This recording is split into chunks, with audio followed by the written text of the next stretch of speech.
안녕하십니까. 저는 지금 나이를 벌써 40을 넘긴 검은 머리만큼이나 흰머리가 부쩍 많아진 여자입니다. 제 기구한 인생이 달라지기 시작한 건 고작 몇 년 되지 않았습니다. 저는 몇 년 전 달라진 인생을 살기 전까지 정말 힘들게 살아왔습니다. 하루하루 눈을 뜨는 게 두렵고 치가 떨릴 정도로 말입니다. 저는 왜 항상 힘든 일은 저에게만 찾아오는지, 제가 전생에 무슨 죄를 지었길래 이 모양 이 꼴로 살아야 하는지 고민이 많았습니다. 저의 지난 인생, 그리고 달라진 제 인생을 차근차근 여러분께 한번 살풀이하듯이 풀어보려고 합니다. 제 이야기를 끝까지 들어주시고 저의 내일을 함께 응원해 주시면 감사하게 생각하겠습니다. 저는 정말 찢어지게 가난한 집의 넷째 딸로 태어나 아무런 지원을 받지 못하고 항상 구박을 받으면서 살아왔습니다. 태어났을 때부터 울면 시끄럽다는 이유로 쫓겨나기 일쑤였고, 제가 할 수 있는 건 부모와 형제 자매의 눈치를 보면서 손가락을 빨아대는 일밖에 할 수가 없었습니다. 항상 구멍이 뚫린 옷을 감추며 입어야 했고, 밖에 나가서 뛰어논다는 건 상상도 할 수 없는 일처럼 여겼습니다. 저는 배가 고플 때도, 마음이 허전할 때도, 구박을 받을까 눈치를 볼 때에도 항상 엄지손가락을 쭉쭉 빨면서 구석에 쭈그려 앉아 있었습니다. 그래서 제 엄지손가락이 약간 기형의 형상을 띠고 있는데, 하도 손가락을 빨아버릇해서 모양이 휘어 이상하게 자란 것입니다. 정형외과에 일찍 가서 치료만 받았어도 제 손가락이 이렇게 이상한 모양으로 자라지 않았을 텐데, 우리 부모는 저를 병원에 데려가는 것을 사치라 여겼습니다. 그 시절이 이런 거 하나 고치지 못하는 낙오된 시대도 아니었는데도 말입니다. 우리 부모가 애를 5이나 낳은 건 아들이 필요해서가 아니었습니다. 그냥 피임에 무지했던 부모는 생기는 대로 아이를 낳아 키운 것이죠. 아니, 키웠다기보다는 낳아놓고 방치를 했다는 표현이 더 어울릴 것 같습니다. 차라리 아들을 낳고 싶어서 어쩔 수 없이 딸을 줄줄이 낳은 것이라면 처지가 덜 슬펐을 수도 있겠다 싶을 정도였습니다. 첫째 오빠는 어릴 때 열병을 심하게 앓는 바람에 소아마비가 와서 몸의 반쪽을 절면서 지내는 사람이었습니다. 몸이 자기 마음대로 움직이지 않았기에 상당히 소심하고 누구든 자기를 도와야 한다고 생각하는 피해의식에 사로잡혀 있는 인간이었습니다. 제가 다른 일을 하느라 첫째 오빠가 움직이려고 할 때 도와주지 못하는 날이라도 생기면 첫째 오빠는 이렇게 사느니 죽는 게 낫겠다면서 부모 앞에서 난동을 부렸습니다. 제일 처음 낳은, 그것도 아들의 입에서 그런 소리가 나온다고 부모는 항상 울면서 저와 다른 형제들을 타박하고 구박을 했습니다. 특히 막내였던 제가 집에 붙어 있었던 시간이 제일 많았기 때문에 부모는 항상 제 탓을 하면서 첫째 오빠를 잘 돌보라고 신신당부를 했습니다. 지금은 몸을 사용하기 힘들어서 아무것도 못하는 중이지만, 나중에 의술이 발달하면 소아마비로 반을 절게 된 인간들도 다 고칠 수 있게 될 것이라며 버티라 하셨습니다. 둘째 언니는 아주 멀쩡했고 아주 똑똑했고 아주 당찬 사람이었습니다. 그래서 언니는 20살이 되자마자 집을 떠나 도망쳤습니다. 언니는 고등학교도 나오지 못한 채로 부모 대신 돈을 벌어야 하는 집안의 실질적인 가장이나 다름없는 사람이었습니다. 노예처럼 항상 아침부터 저녁 늦게까지 일을 했고, 벌어온 돈을 전부 부모에게 빼앗기는 삶을 살아야 했던 불우한 여자였습니다. 저는 언니보다 훨씬 더 어렸기에 집에서 첫째 오빠의 뒷바라지를 하고 있었고, 언니는 그런 제 몫의 돈까지 벌어오라는 부모의 말에 떠밀려 닥치는 대로 일을 해야 했습니다. 너무나도 필요한 일상에 언니가 시들어버린 풀떼기처럼 나불나불거릴 때서야 이 집을 떠나야지만 살 수 있을 거란 생각이 들었나 봅니다. 저에게만 살짝 도망가라는 말을 남기고 모두들 잠든 새벽에 홀연히 사라져버렸습니다. 둘째 언니가 도망을 쳤다는 사실을 알게 된 부모는 분노했고, 밤이고 낮이고 언니가 떠난 대문을 향해 저주를 퍼부었습니다. 돌에 맞아 죽을련, 가다가 차에 치여 죽을련 하면서 차마 부모로서는 입에 담지도 못할 말들을 퍼부었습니다. 저는 그런 부모에게 기가 콱 눌려 아무것도 하지 못했고, 항상 언니가 마지막에 남겨준 도망가라는 말만 귓가에 왱왱 담아둔 채 하루를 살았습니다. 셋째 오빠는 술독에 빠져 사는 알코올 중독자였고, 수가 틀리면 집안의 모든 집기를 던지는 몹쓸 버릇을 가지고 있는 놈이었습니다. 부모조차도 그를 말릴 힘이 없어서 항상 셋째 오빠를 피해 몸을 숨겨야만 했습니다. 저는 첫째 오빠 옆에서 거동을 도와야 했기에 셋째 오빠의 매질을 피할 수가 없었습니다. 어느 날부터는 제가 제일 만만하다고 생각을 했는지 저만 괴롭히기 시작했습니다. 저는 셋째 오빠가 술을 마시고 들어오거나 집에서 술판을 벌일 때가 제일 무서웠습니다. 부모의 잔소리도 첫째 오빠의 피해의식보다 셋째 오빠의 매질이 가장 아프고 힘들었기 때문입니다. 우리 막내는 태어나고 얼마 되지 않아 갑자기 죽어버렸기에 기억도 나지 않습니다. 그러다 보니 세월이 지나 제가 17이 되었을 때부터 이 집안에서 일을 할 수 있는 사람은 오로지 저 하나뿐이었습니다. 이미 둘째 언니는 도망을 간 상태였고 거동이 불편한 첫째 오빠, 술에 취해 있는 셋째 오빠를 대신해 그 몫을 해낼 사람은 저뿐이었습니다. 저도 둘째 언니처럼 도망이라도 갈 수 있었다면 얼마나 좋았을까요? 하지만 우리 부모는 그렇게 호락호락한 사람이 아니었습니다. 둘째 언니가 도망을 가버린 그날 이후부터 줄기차게 저를 감시하고 들었기 때문입니다. 처음에는 제가 둘째 언니와 따로 연락을 하고 지내는 줄 알고 다시 둘째 언니를 잡아오려고 했는지 저의 동태를 감시하기 시작했습니다. 하지만 둘째 언니가 어디로 갔는지 전혀 모르는 눈치를 보이자 그 뒤부터는 저도 언니처럼 도망을 갈까 싶어 감시를 하기 시작했습니다. 본격적으로 제가 돈을 벌어오기 시작한 그날부터는 언니처럼 도망을 가지 못하도록 제 방문을 밖에서 잠그기 시작했습니다.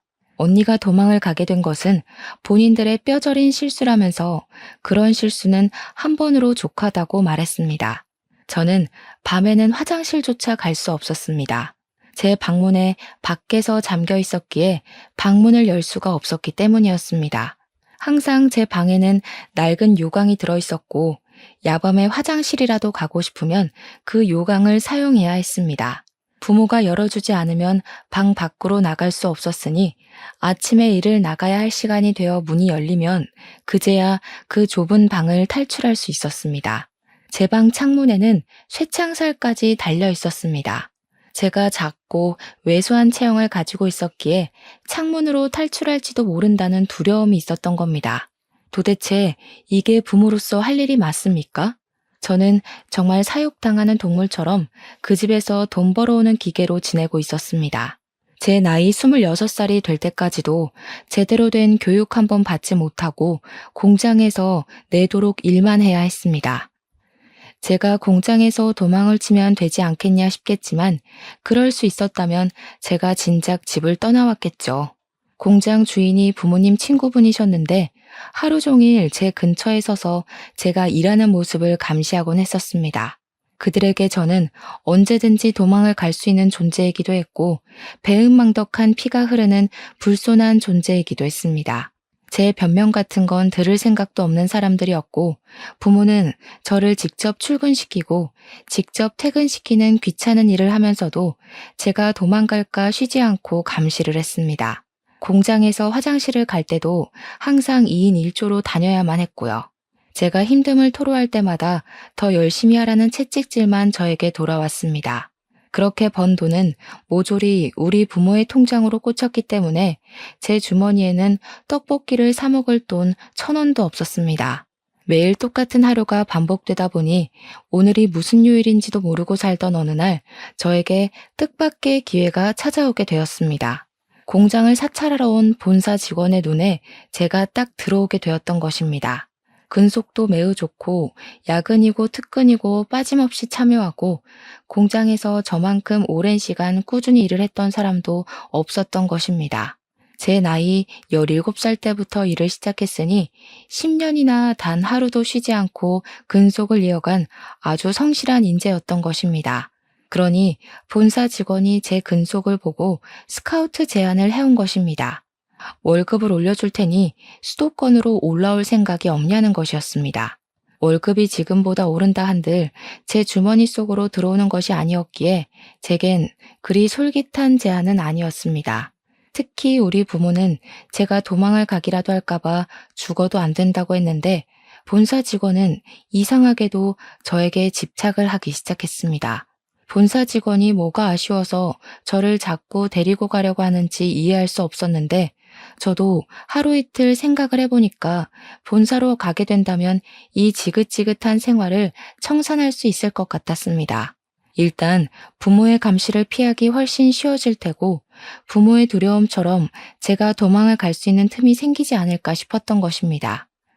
쭉 포기하고 있었던 제 삶에 한 줄기 빛이 들어오는 듯한 착각을 하게 되었습니다.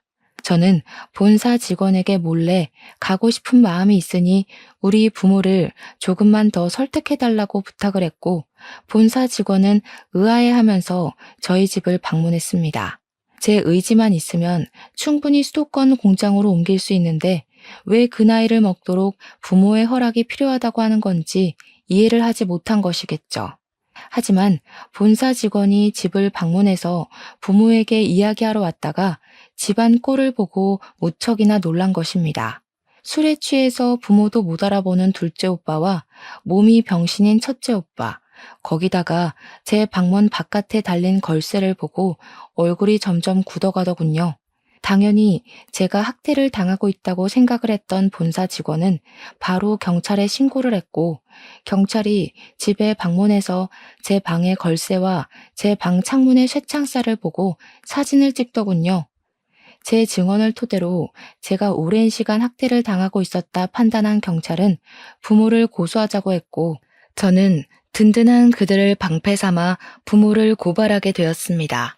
하지만 우리 부모는 예상보다 훨씬 뻔뻔한 사람이었습니다.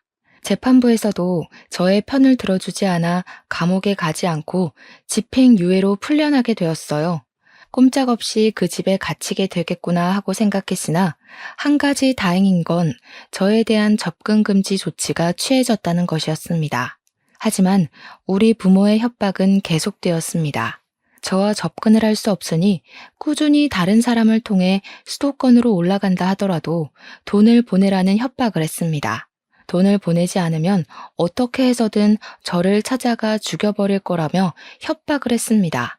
저는 오랜 시간 정서적 학대를 받아왔기에 그런 부모가 무서웠고 시키는 대로 꼼짝없이 할 수밖에 없었습니다.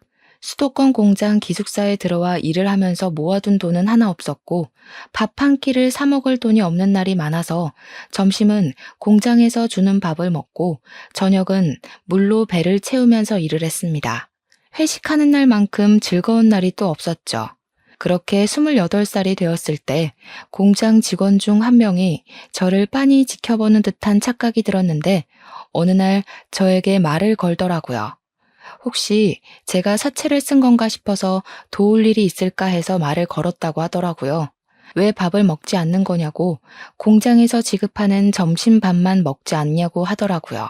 저는 솔직히 부끄러워서 아무 말도 할 수 없었습니다. 공장에서 받는 돈이 꽤 되는데도 불구하고 돈이 없어서 물배를 채운다는 말을 어떻게 하겠습니까? 제가 고개를 푹 숙이고 있자 저녁을 든든하게 먹어야 잠도 잘 오는 거라면서 저에게 고기를 사주겠다고 하더라고요. 퇴근하고 공장 앞에 있는 삼겹살 집에 데려가서 밥을 사주시는데 너무나도 감사하더라고요. 그분은 저보다 4살이 많은 남자 선배였는데 저에게 밥을 사주시면서 하는 말이 몇 개월간 제가 자꾸 눈에 밟혀서 저를 지켜봤다고 하더라고요. 저는 남에게 관심이라는 걸 받아본 게 처음이었던지라 너무나도 그 작은 관심이 좋아서 술을 마시고 제 이야기를 줄줄 늘어놓기 시작했습니다. 그러니 깜짝 놀라면서 접근 금지인데다가 찾아올 수도 없는 사람이니 겁을 먹지 말라고 걱정하지 말라고 하더라고요.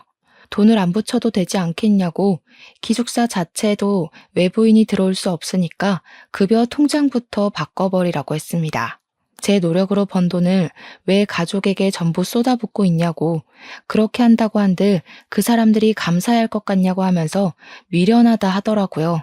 제 통장이랑 카드를 부모가 들고 있다고 하니 통장을 새로 발급받아서 급여 통장을 바꾸면 된다고 어려운 일이 아니라고 했습니다. 저는 부모가 원하는 대로만 살아왔기 때문에 그런 사실을 하나도 몰랐던 것이었습니다. 저는 결국 그 선배의 도움으로 통장을 새로 발급받을 수 있었고, 새 통장으로 월급 통장 또한 교체를 하게 되었습니다. 선배는 저에게 휴대폰 번호도 바꿔버리는 것이 좋겠다고 했고, 인터넷에 들어가서 손쉽게 번호도 바꾸어 주었습니다. 그리고 경찰서에 다시 찾아가서 접근금지 연장 신청을 하라고 하더군요. 저는 접근금지 연장 신청이라는 게 있는지도 몰랐기 때문에 경찰서에 찾아가 이것저것 물어보았고, 학대 이력과 집행유예 기간을 인정받아 접근금지 기간을 연장시킬 수 있었습니다. 그 모든 일이 일사천리로 이어지자 부모는 공장으로 전화를 해서 저를 당장 바꾸라고, 고향으로 내려오게 하라고 난리를 쳤습니다.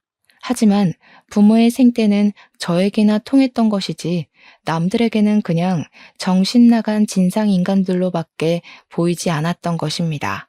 제가 처한 상황을 미리 공장 측으로 말을 해두고 본사 직원이 경찰서에 신고를 했던 이력과 소문이 공장에 떠돌고 있었기에 부모가 저에게 직접적으로 연락할 수 있는 방법은 존재하지 않았습니다. 거기다가 접근금지 명령을 어기게 되면 집행유예 기간이라 가중처벌을 받을 수 있어서 부모가 함부로 절 찾아오지 못했습니다. 하지만 우리 불도저 같은 부모는 몇 번이나 공장 앞으로 저를 찾아왔어요. 물론 저를 만나지는 못했습니다. 공장 특성상 관계자 이외에는 출입이 금지되어 있었기 때문에 부모는 허공에 대고 제 욕을 하고 사라지는 일밖에 할 수 없었네요. 월급날 저는 처음으로 제 통장에 찍힌 260만 원을 보고 너무 놀라서 눈물을 줄줄 흘렸습니다. 저는 그 돈을 어떻게 써야 하는지도 몰라서 그냥 제가 너무너무 먹고 싶었던 떡볶이를 사 먹었습니다. 시장에서 파는 2,000원짜리 떡볶이 말고 2인분에 12,000원이나 하는 즉석 떡볶이를 저를 도와준 선배와 함께 가서 사 먹었습니다. 선배는 저에게 참으로 힘들게 살았겠다면서 그동안 고생했다고 저의 처지를 안타까워하면서 위로도 해주었습니다. 본인은 홀어머니와 둘이 살고 있는데 자기도 참 힘들게 살았었던 과거가 있어서 제가 사채 빚에 쪼들리고 있는 줄 알았다고 했습니다. 지금은 물론 빚도 다 갚았고 홀어머니가 운영하는 식당 장사가 무척이나 잘 되고 있어서 여유 있게 살고 있긴 하지만 과거를 생각하면 치가 떨릴 정도로 힘들었다고 하더라고요. 공장에서 일한 지 오래됐죠? 네, 저 이제 12년 차예요, 벌써. 와, 엄청 동안이네. 그러면 나이가 32살? 나랑 동갑이라고요? 나보다 어리다고 하지 않았어요? 네, 저 28살이에요. 제가 공장에서 17살 때부터 일을 했거든요. 17? 학교도 안 다니고 공장에서 일을 했단 말이야? 어떻게 부모라는 탈을 쓰고 그런 기본 교육까지 못 받게 하고 돈이 뭐라고 그 어린 학생을 공장에 취직을 시켜서 이 나이 먹도록 착취를 할 수가 있어. 선배는 마치 자기 일처럼 화를 내주었고 저는 그게 고맙기도 하고 속이 시원하기도 해서 눈물이 절로 났습니다. 타인에게 받은 따뜻한 온정이라 너무 좋았어요. 저는 자연스럽게 선배와 어울려 다니기 시작하면서 선배에게 동료 그 이상의 감정을 느끼기 시작했습니다. 제가 어릴 때부터 잘 먹지 못해서 엄청 말랐었는데 선배는 제가 살이 쪄야 한다고 공장 근처에 맛집이 엄청 많은 거 알고 있냐며 물어보시더라고요. 사실 저는 뭘 먹어도 너무너무 맛있었거든요. 그래서 맛집을 잘 모른다고 하니까 저를 데리고 이 집 저 집 다니면서 맛있는 걸 찾아 먹여주기 시작했습니다. 세상에 어디서도 못 본 맛있는 음식들이 너무 많더라고요. 저는 살도 점차 오르기 시작했고 얼굴 때깔도 고와지기 시작했습니다. 피쩍 말랐을 때는 인기도 없었고 누가 먼저 말을 걸거나 하는 일이 없었는데 오히려 살이 좀 붙고 얼굴 안색이 좋아지고 하니까 사람들이 따라붙더라고요. 공장 남자 직원들에게 선물도 처음 받아봤다니까요. 그러니까 선배가 저한테 그런 말을 하더라고요. 자기 눈에만 보기 좋아진 게 아닌 것 같아서 조바심이 난다고. 자기랑 연애 한번 해보자고요. 주말마다 만났는데 그게 데이트였다는 건 알고 있냐고 하면서 앞으로도 자기랑만 데이트하자고 하는데 부끄럽지만 참 좋더라고요. 그렇게 저희는 연애라는 걸 본격적으로 시작했고 꼬박 1년을 만난 뒤 결혼을 하기로 결심을 가지게 되었습니다. 저는 식당을 운영 중이라는 시모의 가게에 찾아가서 인사를 드리게 되었는데 시모의 첫인상이 너무나도 무서워서 바짝 쫄았습니다. 얼굴에 심술이랑 욕심이 덕지덕지 붙인 인상이었는데 마치 우리 엄마를 보는 듯한 기분이 들어서 마음 한구석이 콩닥콩닥 걸렸습니다. 제가 인사를 드리고 나니까 갑자기 저한테 손이 좀 빠르냐고 물어보시더니 일을 도우라고 하면서 앞치마를 툭 던지시더라고요. 제가 늘 집에서 학습이 되었던 복종 반응이 있었기 때문에 아무렇지 않게 앞치마를 맸습니다. 그러니 남편이 저한테 지금 뭐 하는 거냐고 당장 앞치마를 벗으라고 이야기를 하더라고요. 시모를 향해서 인사를 드리러 온 거지 일하러 온 게 아니라면서 딱딱하게 얼굴을 굳히고 이야기를 했습니다. 그러니 시모가 자기한테는 인사도 나발이고 가게 일을 도와줄 사람이 더 필요하다고 하면서 일을 하라고 했고 저는 화를 내는 남편을 말렸습니다. 그렇게 그날 하루 종일 식당 일을 도왔고 그게 시모 눈에는 나쁘지 않게 보였는지 처음 인사를 드렸을 때보단 조금 누그러진 모습이었습니다. 제가 집안일을 어릴 때부터 도맡아 했기에 소질이 조금 있었거든요. 둘째 언니가 돈을 벌러 나간 이후부터 집안일은 모두 제 몫이었으니까요. 식당 일이 모두 끝나고 나서야 남편은 저와 결혼을 하려고 찾아온 거라고 했고 시모는 그때부터 본격적으로 저희 집 호구 조사를 시작하셨습니다. 저는 아무 말도 할 수 없었습니다. 저에게 가족은 두 번 다시는 만나고 싶지 않은 사람들이었기 때문에 딱히 설명할 말이 없었던 것입니다. 하지만 속일 수는 없었기에 제가 아는 선에 있어서 최대한 솔직하게 이야기를 했더니 시모가 인상을 팍 쓰면서 완전히 날뛰시더라고요. 이 결혼은 절대 반대라고 빠져도 너무 빠지는 집 처자를 데리고 온 거 아니냐면서 자기 눈에 흙 들어가기 전까지 안 된다고 면전에 대놓고 말씀을 하시더라고요. 제발 허락을 해달라며 남편과 저는 무릎을 꿇고 빌었고 시모는 무릎을 백날 꿇어봐야 죽어도 안 된다는 말만 반복하셨습니다.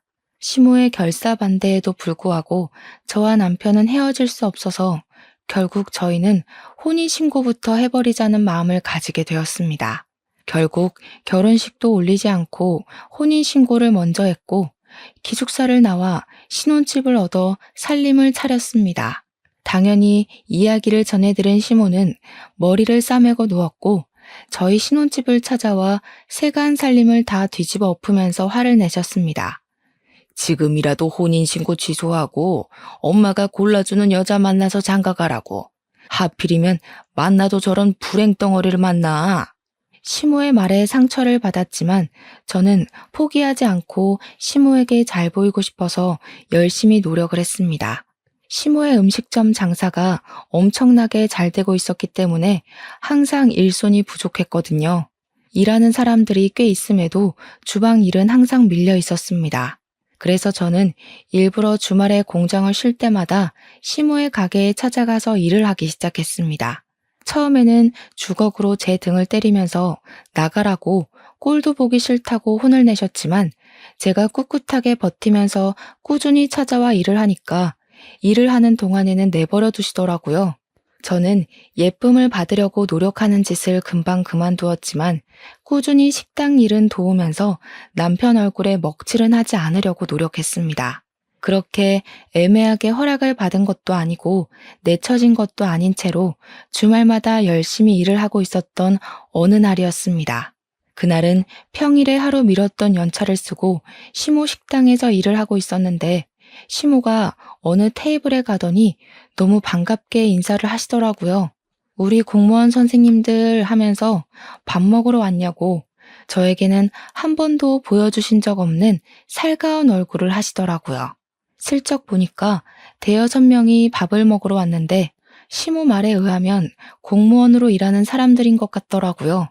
우리 공무원 선생이랑 우리 아들이랑 결혼했으면 너무너무 좋았을 텐데 말이야.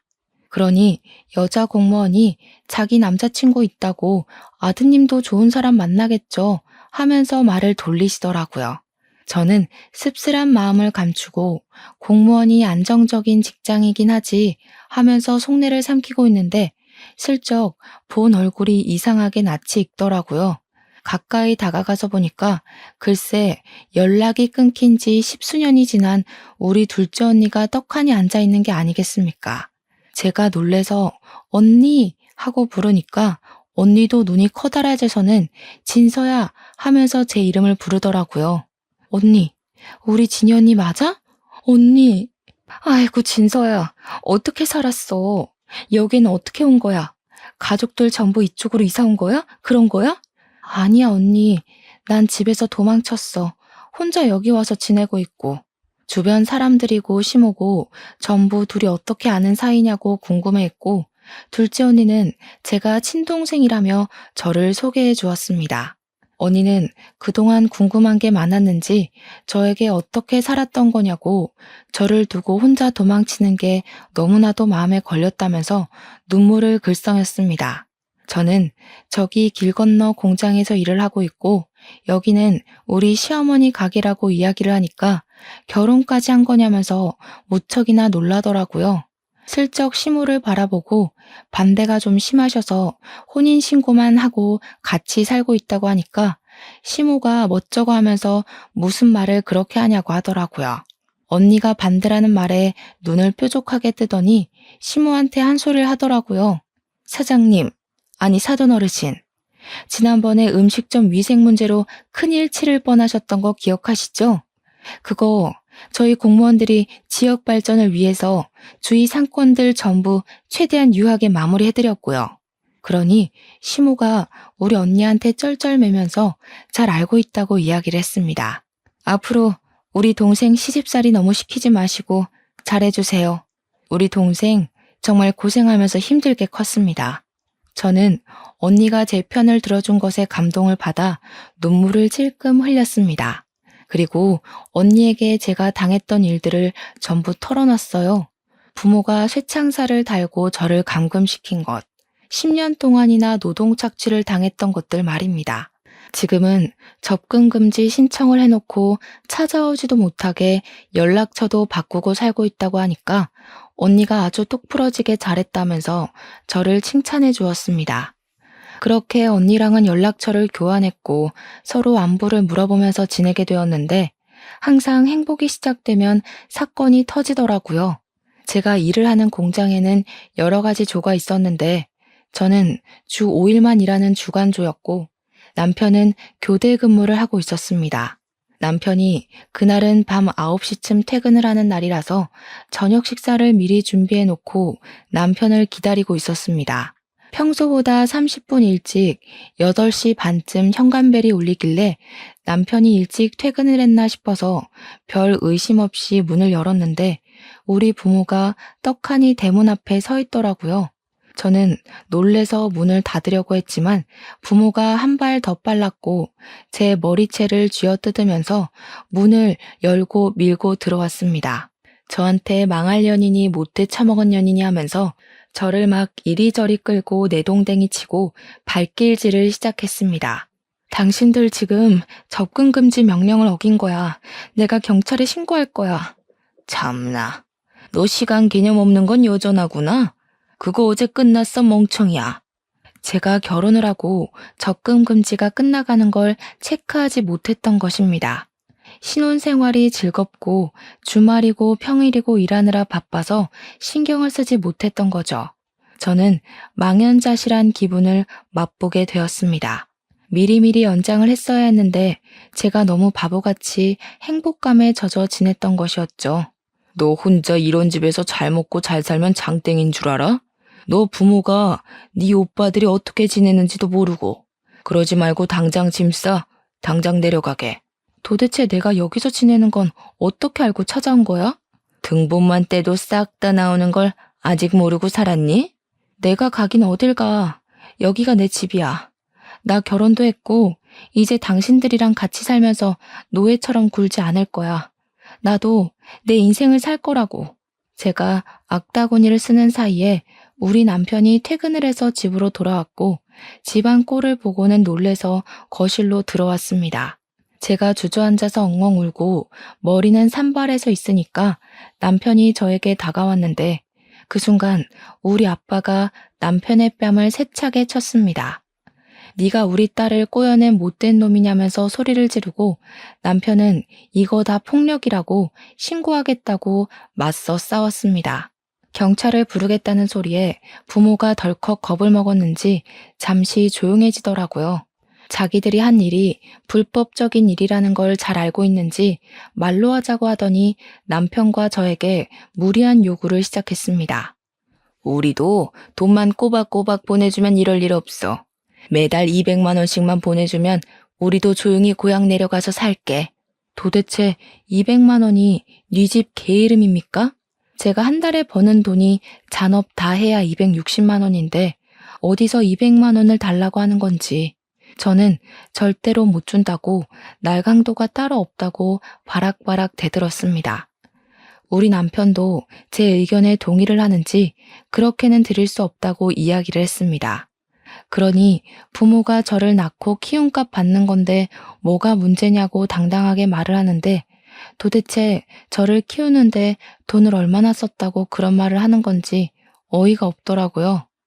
손가락을 하도 빨아서 기형인 것도 매번 구멍난 누더기 옷만 입었던 것도 전부 물려받은 건데 저에게 드린 돈이 도대체 얼마인지 저도 궁금하더군요. 결국 남편이 경찰에 신고를 하겠다고 나서자 일단 본인들은 고향으로 내려갈 테니 돈은 꼬박꼬박 보내라면서 자기들 할 말만 하고 사라지더라고요. 저는 결국 서러운 마음에 언니에게 이 이야기를 했고 언니는 저에게 등본 열람을 막아놨어야 하는 거라고 이야기를 해주었습니다. 저는 몰랐는데 가족 간에도 등본 열람을 하지 못하게 막는 방법이 있다고 하더라고요. 그러면 주소지도 감출 수 있다고요. 언니가 공무원이었기에 그런 부분은 빠삭하게 알고 있었던 겁니다. 언니가 대신 처리를 해주겠다고 해서 저는 언니에게 모든 일을 맡겼습니다. 그래도 이미 집이 들통이 났기 때문에 다시 찾아올 방법은 얼마든지 있었죠. 이를 어찌해야 하나 고민을 하다가 저희는 결심을 했습니다. 일찍 전세를 빼고 시댁에 들어가서 살기로 말입니다. 시모는 저를 보면서 별 지랄을 다 하게 만든다고 구박을 주었지만 저희가 먼저 살아야 하지 않겠습니까?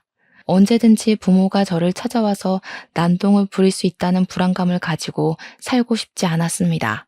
그렇게 몇 주간 조용히 지내는 듯 했는데 제가 돈을 보내지 않자 부모가 또 찾아오고 말았습니다.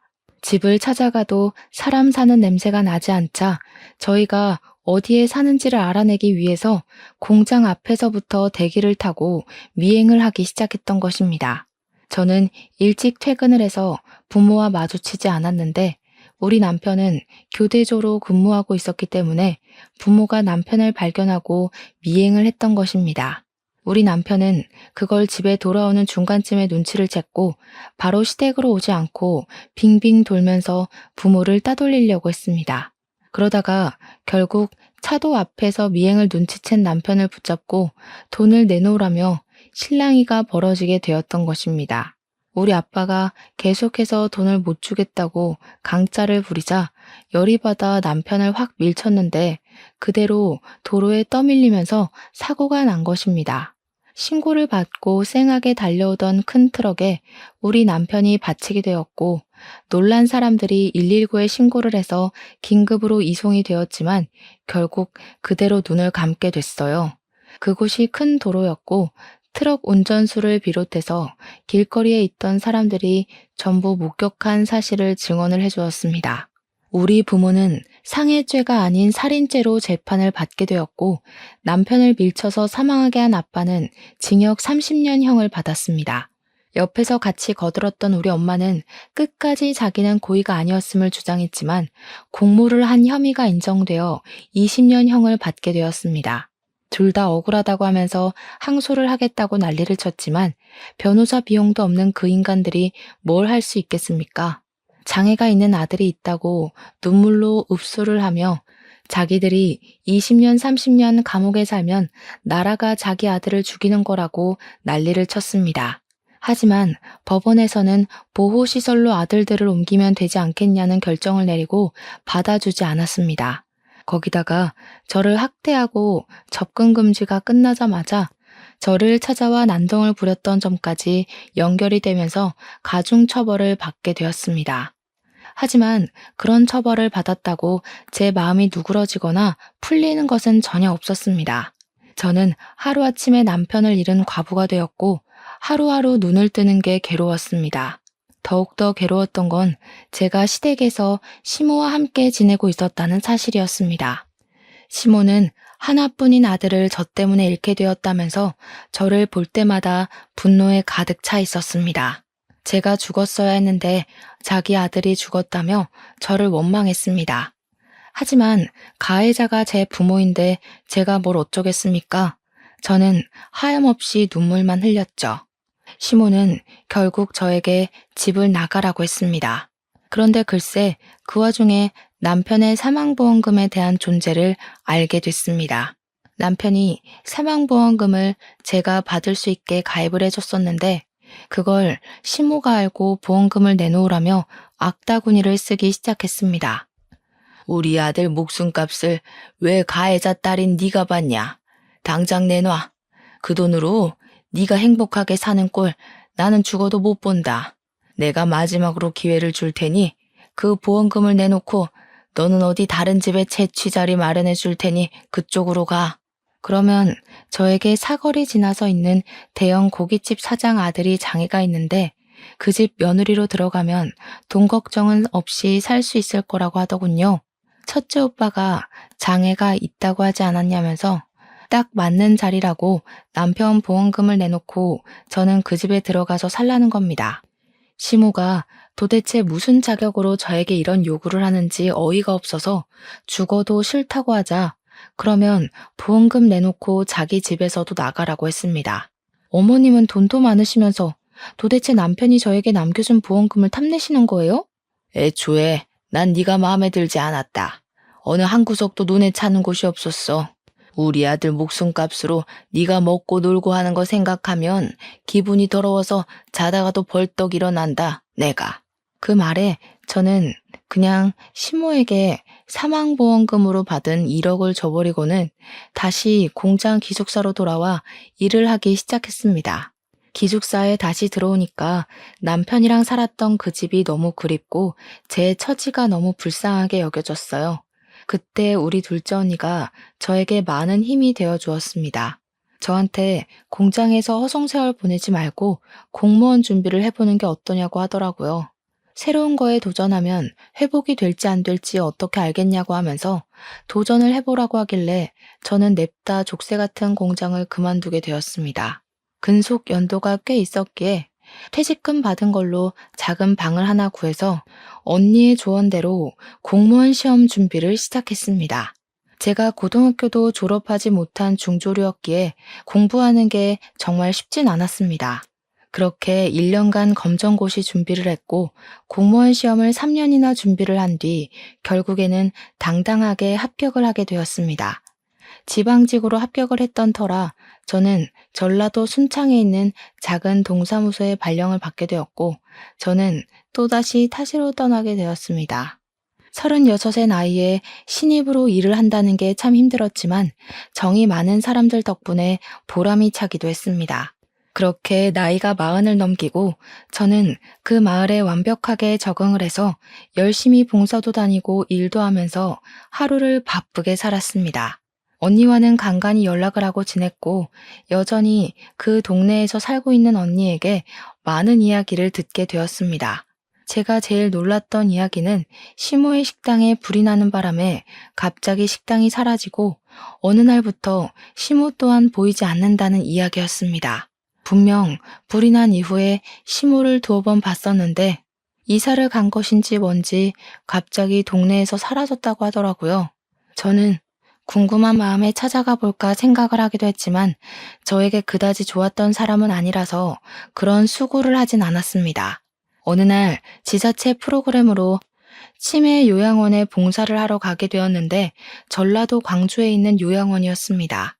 요양원 할머니들의 영정 사진을 미리 찍어주는 봉사였는데 한 분 한 분 머리를 정리하고 사진을 찍으려던 순간이었어요. 아니 웬걸 저희 시모가 떡하니 있는 게 아니겠습니까? 너무 놀란 나머지 꾸민 장비를 죄에 놓치고 말았죠. 경기도에 있어야 할 시모가 왜 전라도에 있는지도 궁금했습니다. 요양보호사에게 물어보니까 이야기를 해주더군요. 김할머니요? 치매로 보호소를 전전긍긍하다가 여기로 오게 되었다고 하더라고요. 가족도 없고 며느리가 하나 있다고 하던데 등본 열람도 안 되게 해놔서 연락도 못했고요. 그 며느리가 바로 저 아니겠습니까? 시모가 치매라는 것도 너무나도 놀라웠습니다. 증상이 꽤 심해서 아예 기억을 못한다고 하더라고요. 저는 시모에게 다가가서 혹시 저를 알아볼까 싶어서 물어보았습니다. 혹시 저 알아보시겠어요? 너, 자개장, 자개장. 건드리지 마. 너 자개장. 저는 자개장을 외치는 시모의 증상이 정말 심하구나 싶었습니다. 그런데 갑자기 시모가 까만 동공으로 저를 빤히 보더니 누구세요? 누구세요? 하더라고요. 참 치매라는 게 무서운 거더군요. 한편으로는 짠한 마음도 들었고요. 32살부터 40이 훌쩍 넘은 시간까지 남편을 묻고 잘 살고 있었다고 생각했는데 시모를 보니까 또 남편 생각이 나더라고요. 치매로 모든 걸 잊게 된 시모가 부럽기도 했습니다. 그렇게 8개월이라는 시간이 지나는 동안 가끔 시모를 들여다보러 요양원에 찾아갔었는데 시모가 죽었다는 연락을 받게 되었고 저는 장례식에 참석을 했습니다. 제가 며느리였으니 사망신고도 하고 정리할 게 더 없나 시모의 통장을 살피는데 현금이 한 푼도 없더라고요. 이상했죠. 제가 남편 사망보험금도 1억이나 던지고 나왔고 시모 식당 장사가 꽤 잘 돼서 현금이 많았거든요. 거기다가 불이 나서 식당이 전소됐으니 화재보험 보상금도 받았을 거고요. 통장에 돈이 없으니 정리할 것도 없겠다 싶었는데 문득 시모 집이 생각이 나더라고요. 갑자기 치매 증상이 왔으면 집 정리도 못했겠다 싶어서 하루 연차를 내고 경기도에 있는 시모 집을 찾아가니 정말 뽀얗게 먼지가 쌓여 있었습니다. 내부 정리를 하고 집도 팔아야겠다 싶어서 정리를 시작했는데 구석에 자개장이 있는 게 아니겠습니까?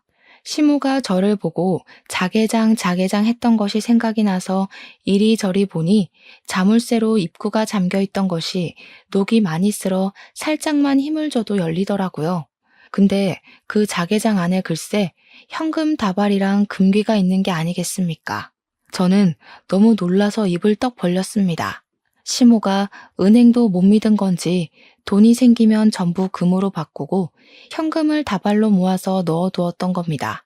거기에는 남편의 사망보험금과 화재보험금까지 다 있는 듯 했습니다. 1kg짜리 금괴가 10개는 넘게 있었거든요.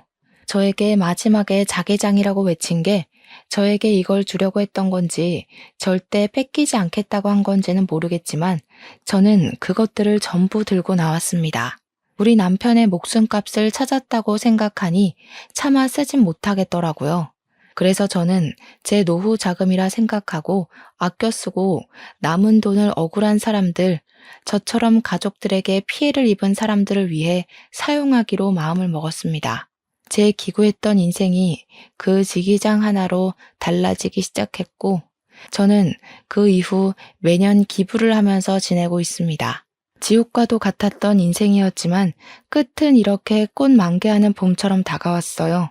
저는 저처럼 피해를 입은 사람들에게 희망이자 용기가 되길 바라는 마음으로 진심을 다해 봉사하고 기부할 생각입니다.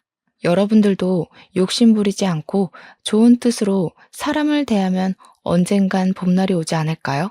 아무튼 제 긴 사연 들어주신 여러분 정말로 감사합니다. 좋은 하루 보내세요.